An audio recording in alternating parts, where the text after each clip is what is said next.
نتیجه زورآوری روانی در سن خردسالی چیا بوده میتواند؟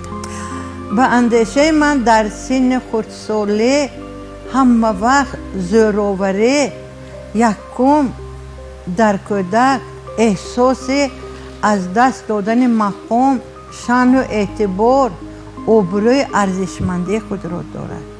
چون که ما کلانسالان بسیار وقت کودک خود را با دیگران مقایسه کردن را نقص میبینیم. من ببین وای گپ درو تو گپ نودرو، وای نقص تو گنده، وای اجرا کرده میتواند تو اجرا کرده نمیتوانی.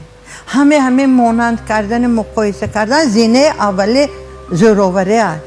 چون که کودک خود را با دیگران مانند میکند، مادر پدر خود را از همه بهتر حساب میکند و خود را نسبت آنها گنده تر حساب میکند.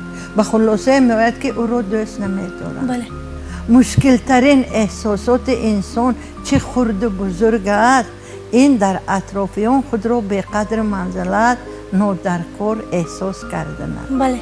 ببینید ما خود ما از کار بیاییم و اهل خانواده نپرسد احوال ما چطور است، ما خود را همچون شخص نادرکار حساب میکنه. بله. و انمین احساس از دست دادن مقام کودک را به راه افتادگی یا که عکس العمل جوابی برگرداندنش ممکن است. دوم پیش از همه کودک در همه کار خود را گناهکار حساب میکند.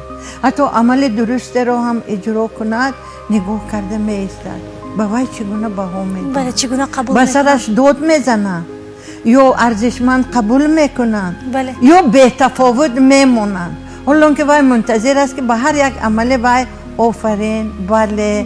من میدانم تو میتوانی، من تو رو دوست میدارم، من میدانستم که تو از عهده‌اش میبرایی. یا خیر هیچ گپ نه، این دفعه نه، دفعه آینده خوبتر اجرا میکنی.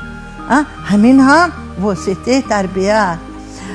دیگر چیزی که هست در کودک ما ایراد گرفتن، داد زدن، طعنه ملامت کردن در کودک ترس را به وجود میاره.